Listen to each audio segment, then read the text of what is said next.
Nós estamos num momento que escancara a importância da ciência, né? O quanto é fundamental investir em pessoas e em tecnologias que possam nos ajudar a enfrentar desafios como esse da pandemia.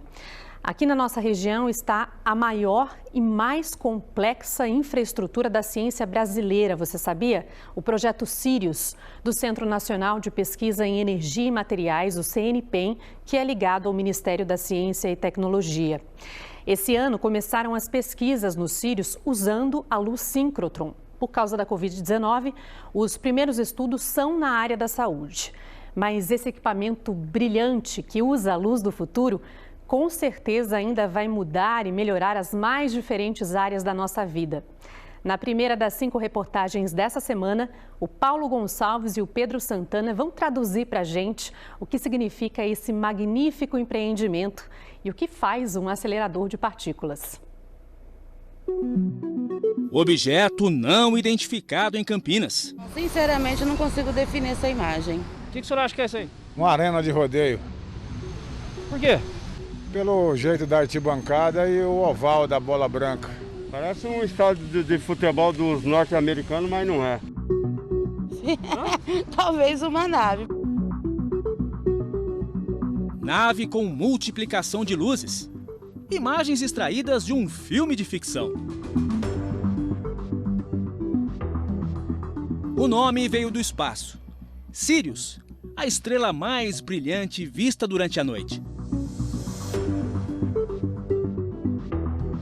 E é também, como foi batizado, o maior projeto da ciência brasileira em todos os tempos.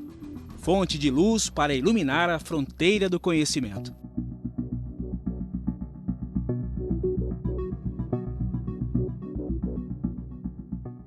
Quem nunca entrou numa sala de raio-x? Pois o Sirius é um raio-x das coisas.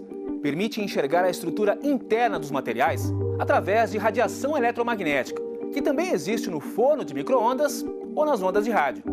É uma energia parecida com a de uma ponteira a laser, mas muito mais fina, invisível até para o microscópio.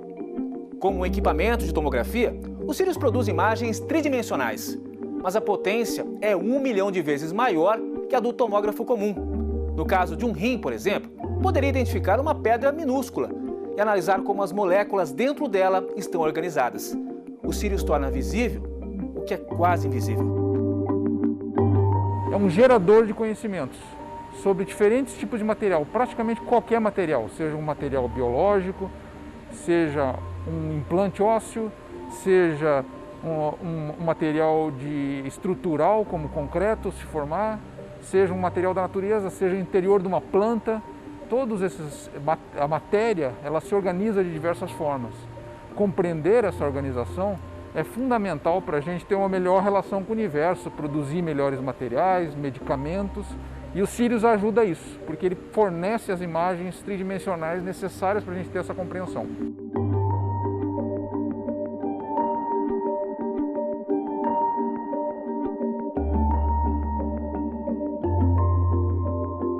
As imagens tridimensionais, que mostram como átomos e moléculas estão organizados, já estão saindo do Sirius.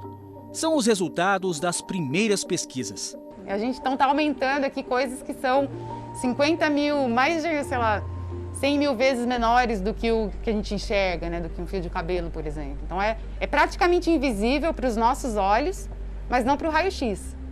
É como se a gente tivesse a visão do Superman, né, do super-homem com olhos de raio-x.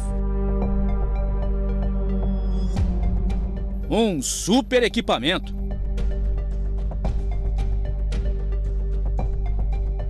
Para produzir raio-x e outros tipos de luz, o Sirius tem um anel com mais de 500 metros de comprimento, onde estão 3 aceleradores de partículas.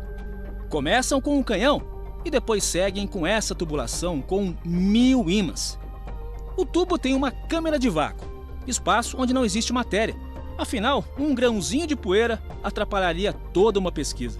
Essa estrutura produz um feixe, chamado luz síncrotron, palavra que vem de sincronismo. Imagine que isso fosse um circuito de corrida, com carrinhos que são os elétrons. Eles correm na pista de meio quilômetro, mas quando passam pelos ímãs, o campo magnético provoca vibrações, e os elétrons liberam luz. Em alguns pontos, os carrinhos abrem a janela e jogam a luz síncrotron para as estações de pesquisas. Essas estruturas, chamadas de cabanas. Esse é um sonho de consumo. Carrão importado que vai de 0 a 100 em menos de 3 segundos. Alcança incríveis 340 km por hora. Só falta voar. Mas lá no céu tem velocidade muito maior. Um avião como aquele passa dos 800 km por hora. É rápido, mas perto dos Sirius, o avião e o carrão são duas tartarugas.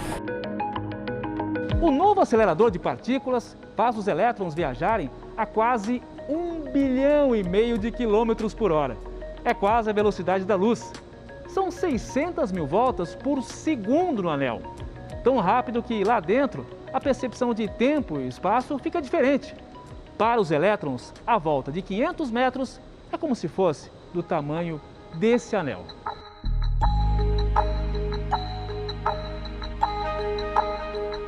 A primeira estação de pesquisa que já utiliza a luz é a Manacá. Nessas estruturas metálicas, o feixe que chega do anel é filtrado. O cientista pode usar raio-x, ultravioleta, infravermelho ou outro tipo de luz. E o feixe vai atravessar um pedacinho de amostra de material que está na ponta dessa agulha.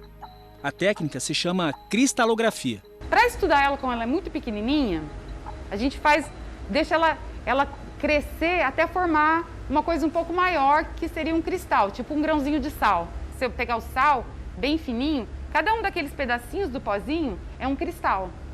Se a gente pegar um daquele cristalzinho aqui e jogar raio-x nele aqui na linha, eu consigo ver no computador os átomos do NaCl, que é o sódio e cloro, que é feito o sal de cozinha, né? Nesse caso aqui, a gente vai fazer cristais de moléculas biológicas, que nem pedacinhos do Covid, por exemplo, ou moléculas do nosso sangue, que nem hemoglobina.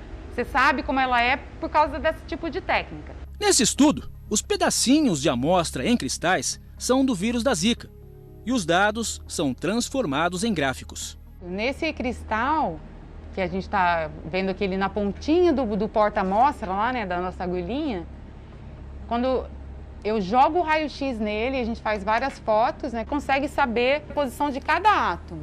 Então aqui a gente está vendo que as bolinhas são átomos de nitrogênio, os vermelhinhos são oxigênios, que são os átomos que formam tudo que existe nesse planeta, né?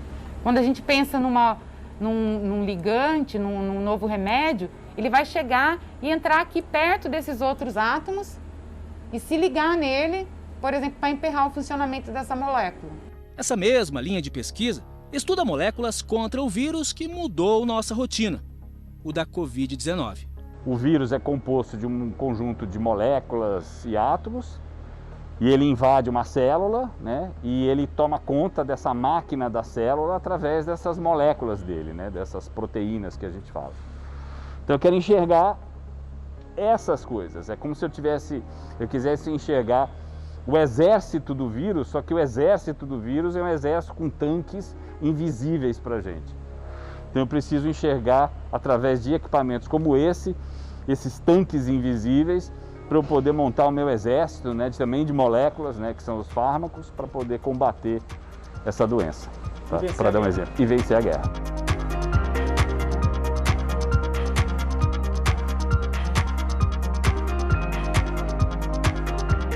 Por conta da pandemia, as pesquisas em saúde foram as primeiras dos Sirius. Mas essa novidade da ciência vai melhorar outras áreas da nossa vida. Um celular mais rápido, um painel solar melhor para você ter uma melhor captação de energia, uma agricultura mais eficiente, então alimentos mais baratos, fertilizantes menos agressivos à natureza, uma melhor relação de extração dos recursos naturais, produtos que utilizam da nossa biodiversidade melhor, porque uma vez que a gente compreende melhor as moléculas da nossa biodiversidade, a gente pode usá-las em nosso favor, né? Usar a evolução como sendo o nosso guia de conhecimento e desenvolvimento. Daqui não vai sair um produto que vai impactar na sua vida, vai sair o conhecimento que será usado para chegar um dia nessas tecnologias que produzirão esses produtos. É mesmo coisa de outro mundo.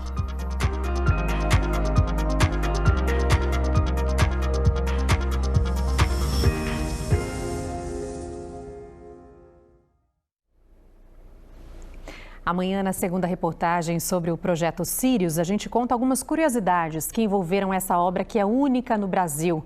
Lá foi usada uma quantidade de concreto suficiente para construir 1.500 casas populares. Também usaram gelo para manter o concreto numa temperatura baixa e houve uma grande preocupação com relação à estabilidade do prédio. Você vai conhecer os detalhes, então, que surpreendem nesse fantástico equipamento científico que está aqui, bem pertinho da gente. Não perca, então.